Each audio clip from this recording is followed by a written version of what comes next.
Essex have given themselves a real chance of making it 7 successive wins in the LV County Championship and 2 in a row from the start of this summer after Daniel Lawrence became the 3rd youngest centurion in the history of this competition on the penultimate day of the game with Surrey at the Kia Oval.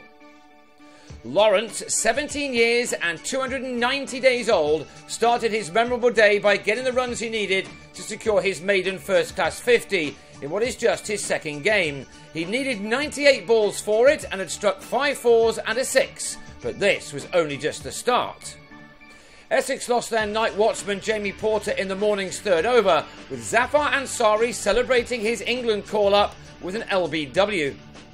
Surrey had the new ball to use straight after that. It was handed to Matt Dunn, who watched Lawrence easily run it down to 3rd man for a 4 first ball. Indeed, he was equally at home against either pace or spin when that was brought back on. Was this the day that a new and very real talent was born? He certainly doesn't lack confidence. Down the wicket he came to launch Ansari over the top for a 6, which took the youngster into the 60s. The morning was all about Essex pushing on after starting the day on 266 for 2, just 74 runs behind their hosts.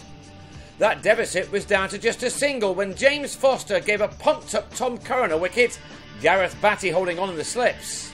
It was a shame for Foster not to still be in to witness this moment, the one in the next over when Lawrence became the 3rd youngest lad to score a Championship 100 behind Kent's Godfrey Bryan in 1920 and Worcestershire's Dipak Patel in the hot summer of 76. It was also the youngest ever to score a Championship 100 for Essex.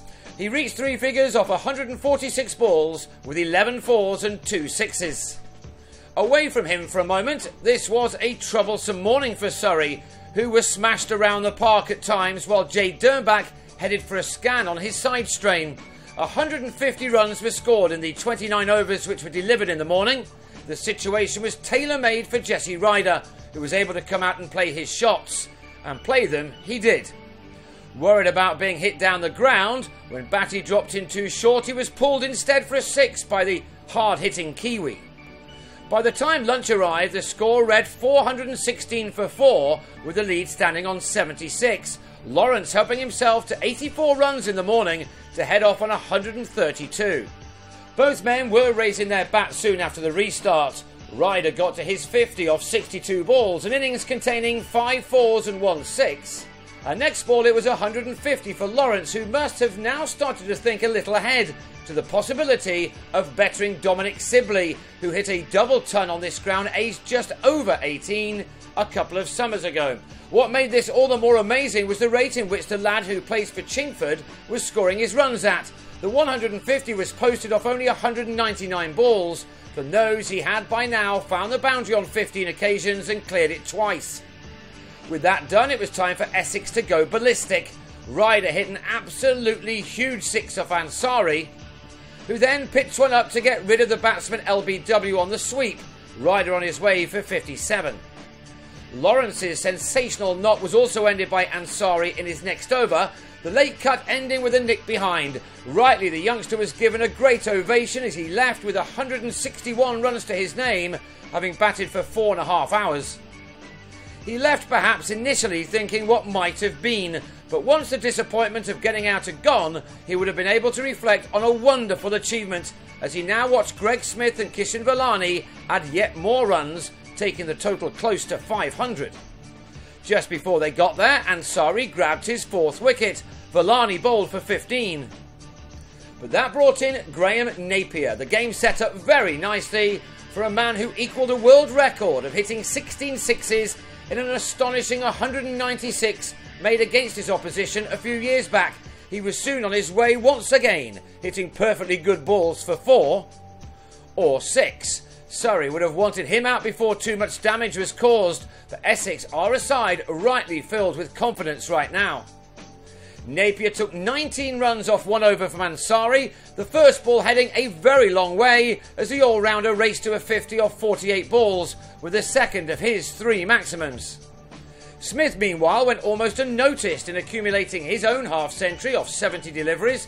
As he got to his mark, Essex were just 1 more hit away from bringing up the 600. And that hit happened to be another 6 for Napier, who was now smashing almost everything. Having rushed to 73 off 61, he finally slightly mishit one off Jason Roy and found Stephen Davis in the deep. The declaration immediately followed, with Essex making a massive 610 for 8 for a lead of 270. And when Ansari was run out before scoring in the very first over of Surrey's second innings, who else but Lawrence with the throw after the real mix-up? The informed visitors were well on top, and Kuma Sangakkara had to come out to face the new ball. Not that he hasn't had to do that before in his long career. He would have stayed off such dilemmas as this one too. If you see a better cover drive than that all year, it will be an extraordinary shot. The Sri Lankan was also soon doing what he always seems to do, and that's scoring runs. Yet given all of his experience, he was nearly stumped with the keeper standing back. Now that would have been a bonus for Essex. Rory Burns again batted very solidly at the other end as he and Sangakkara saw off 22 overs together in knocking off 76 runs of the deficit. But Essex go into the last day as the big favourites to secure yet another win when Napier had Sangakkara well held by Nick Brown with 43 runs to his name. There was a final bit of drama at the end, Essex not too happy that Kevin Pietersen pulled out because of a bird flying across his sight. A dead ball was given. Pietersen was able to see out the last 40 minutes for his 8 runs and will need to bat for a long period on the final day, a great test for him. Burns has 41 out of the 95 for 2 that Surrey have posted, a total that leaves them still 175 runs behind. They have a tough last day ahead.